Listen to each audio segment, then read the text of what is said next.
Good morning, my friends. What's happening? It is very early in the morning.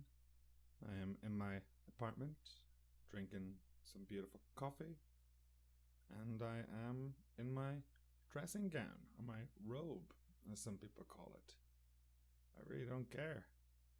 And I'm going to record a podcast like this because why the heck not? So, what do you say when your house is not tidy? What do you say when a friend comes over and, your house could be better? Your house could be cleaner. Your house could be tidier. What are some phrases you can use to acknowledge that you have a messy house and that maybe it doesn't always look like this? Very useful English that we're going to learn today. Maybe a person comes to visit you unexpectedly. And if they come to visit unexpectedly, well, you didn't really have time to clean, did you? You didn't have time to give it a quick one-over. Give it the once-over, as we say. To give it the once-over. I'm going to write that phrase down because that is an important phrase. So you didn't have time to give it the once-over, which means you didn't have time to give it a proper clean or anything, or even a basic clean. So today we're going to look at phrases that you can use in all of those. So the very first one that we're going to look at, very, very simple, folks. Just excuse the mess. Excuse the mess, please. One of my friends comes over, and let's just say that last night I was watching a movie on the couch. I had some snacks on the couch, and I had the remnants of those snacks are there, maybe a wrapper or two, maybe a plate with some crumbs on it or something, an empty bag of chips, an empty bag of popcorn, for example. I'll just say, excuse the mess, sorry. And I would say that as I'm actually cleaning. That's another way. I would pick up the plate in front of him and say, excuse the mess. I could also say, ignore the mess. Just ignore the mess. I'm really sorry. I didn't know you were coming over. I wasn't expecting people. There's another good one. I wasn't expecting people. And that one there, I wasn't expecting people. We can use it. I wasn't expecting people, guests, company. Oh, sorry, man. I wasn't expecting people. I wasn't expecting company today. So if I hadn't known you were coming over, I would have tidied. If I hadn't known you were coming over, I would have given it the once over. But this is all a surprise to me. Therefore, my house looks like a mess. So, excuse the mess, please. Ignore the mess. I wasn't expecting people. I wasn't expecting company. I wasn't expecting guests. I would also say, don't take notice of the mess. Don't take notice. Very similar to ignore. Just another way to say that. Hey, don't take notice of the mess. It doesn't always look like this. Yeah, right. Yes, it does. But I'm going to tell you, it doesn't always look like this. The next one is quite comical. It's one that my mother would always say when I was a kid. And she would say, God, Ronan, your room looks like a bomb hit it. Your room looks like a bomb hit it. So you imagine if a bomb goes off somewhere, it's going to be destroyed, quite messy. And my mother always said that to me. Why? Well, my clothes were on the floor. I actually used a floordrobe, not a wardrobe when I was a kid. Floordrobe. There's a joke for your Thursday morning. And, the wardrobe is where you hang clothes up. The floordrobe is where you drop your clothes at night or whatever. And you do not put them away properly. You do not fold them or anything. So because I used a floordrobe, my mother always said, my room looks like a bomb hit it. Excuse me. Now, the other ones, let's see. So to look like a bomb hit it. Lacking. Yes, you can use the verb to lack. Sorry, we've been lacking on the housework. Sorry, we've been lacking on the cleaning. Sorry, we've been lacking on the tidying. And that is just a way to acknowledge the fact that your house could be better. You could also say slacking. Oh, we've been slacking a bit lately, eh? That's what I would say in Canada, eh? Oh, we've been slacking a bit lately, haven't we? Oh, we've been slacking a bit lately. We're going to get on top of it this weekend. There's a good one. We're going to get on top of it this weekend. Yeah, it's not perfect now, But this weekend, we're really going to work on it, and we're going to try and get on top of the mess. And that actually brings me to another one. To get on top of something. If you don't get on top of something, you have lost the run of it. You have lost the run of it. So, first, because we didn't stay on top of the cleaning, we lost the run of the house. And to lose the run of the house is when you lose control of the house. To lose the run of. Oh man, we just lost the run of the house this week, didn't we? You know, if my wife and I are talking on a Friday and it's a weekend where we don't really have anything planned, it's a weekend where we are just planning to be lazy, just stay in the house, for example, because we're exhausted. And maybe that week in particular, we lost the run of the house. You know, the laundry wasn't done, or maybe the laundry was done, but it wasn't put away properly. Maybe there's a towel on the floor here, a towel there. Plates are stacking up or something. In my office, maybe there's one or two many coffee mugs just sitting there. I have a bad habit of bringing coffee mugs in here, but not bringing them back to the kitchen. I have a bad habit of, there's a great phrase, isn't it? I have a bad habit of bringing coffee mugs into my office and not bringing them back to the kitchen to be cleaned. So because I have a bad habit of doing that, I have lost the run of my house. I have no control over my house. I feel consumed by the messiness of my house. So we've been lacking on the housework, we've been slacking on the housework, and because we've been slacking on the housework, we have lost the run of our house. We have no control over our house. The mess is controlling us. You know, we could just say to our friend, we've been so goddamn busy this week, haven't had a chance to breathe, haven't had a chance to get around to it. Oh, I've been meaning to get to that. I've been meaning to clean all week. I've been meaning to. So for a lot of these, you know, I'm just going to write that one down. For a lot of these, we use I've been, you know. I've been so busy, we've been slacking, we've been lacking. I've been meaning to get to that. I've been meaning to tidy. I've been meaning to clean.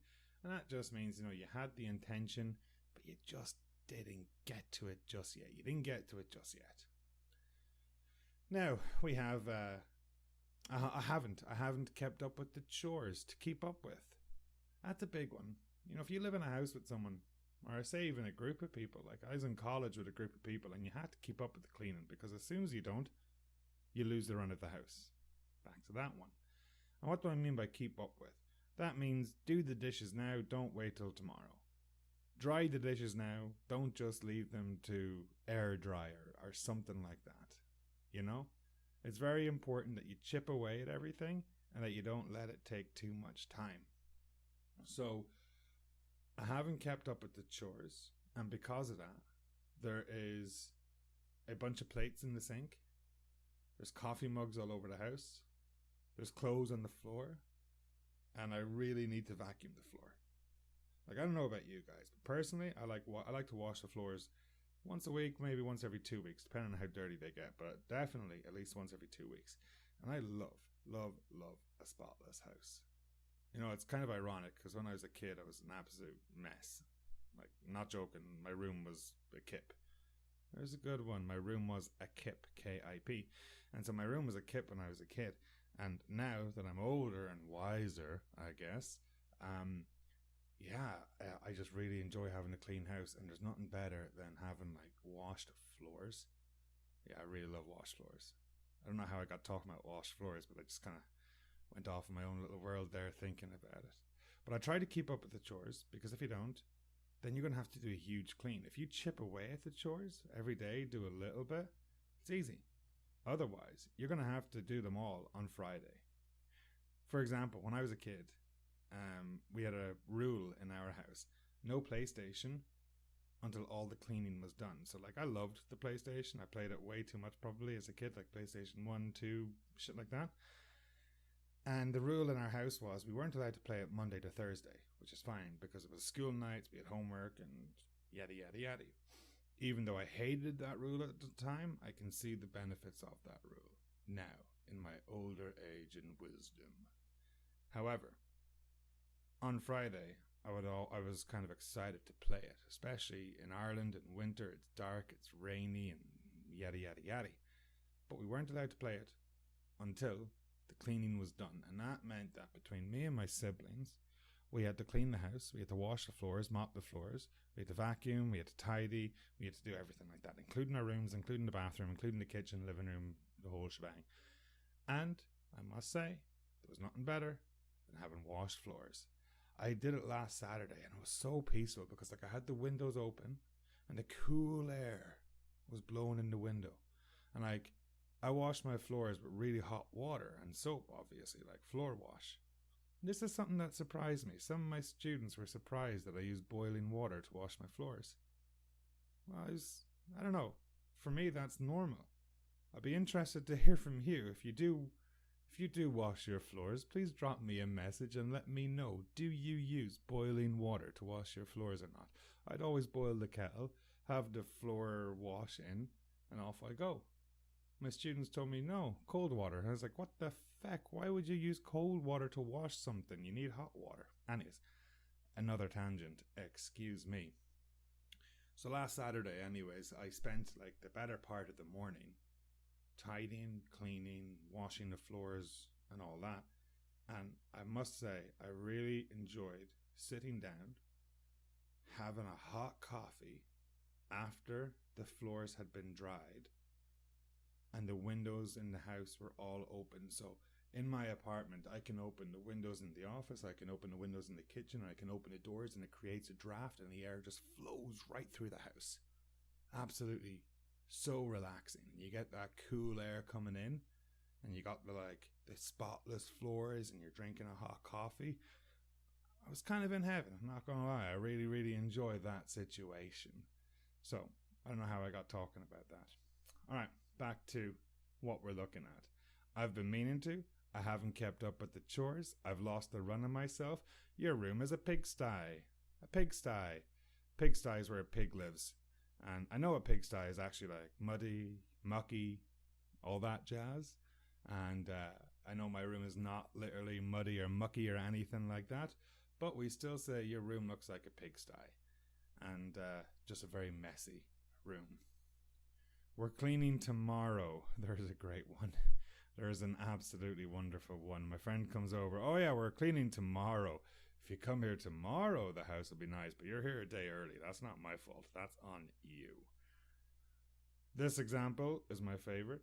Well, I'm sorry the house is a mess, but the maid called in sick this week, so cleaning didn't get done. The maid called in sick this week, so cleaning didn't get done. And then one of my students made a joke saying, oh yeah, they called in sick this month, or they called in sick this year, and the cleaning hasn't gotten done, for example. So if I'm joking with my friend, oh, excuse the mess, look, the maid, she's been slacking, she didn't come to work today, that's why the house is a mess, so apologies for that, I'm going to fire her, I'll get a new maid. If you have any recommendations, let me know. Maid, housekeeper, cleaner, you call it whatever you want. And the last one is to give it the once over. And I mentioned that earlier, to once over, that once over. And if you give something the once over, you are paying attention to it to make it better, to make it cleaner. So if I want to give my house the once over, I will run around quickly and I'll put everything away. It's going to be tidy. Can't say it's going to be clean or spotless, but it's going to be tidy. And there's a big difference between those. If you have a car, like my car is a mess. I'll be honest, I really need to clean my car. I've lost the run of my car. Like 100% lost the run of my car. The car is dirty, inside and outside. There's dirt, there's mud, there's stones, there's rocks, there's grass, there's sticks, there's dust, there's some empty cans of water, empty bottles of water, some wrappers maybe where we've eaten food whilst on the road. Honestly, the car is a bit of a fucking mess. I don't like it, but I need to give it a clean and I've lost the run of it. However, if I'm going to give one of my friends a ride, I'm absolutely going to give my car the once over. Before they get in the car, I'm going to run around it with a bag, put all the garbage in a bag and throw that bag of garbage in the big garbage bin outside. I'm going to maybe get a vacuum to it, and I'm just going to hit all the essential spots, like the places people will see when I'm giving it the once over. If you have friends coming to your house, my advice is to give the bathroom the once over. You know, let's be honest, no one likes a dirty bathroom. No one likes a messy bathroom. People want the bathroom to be clean.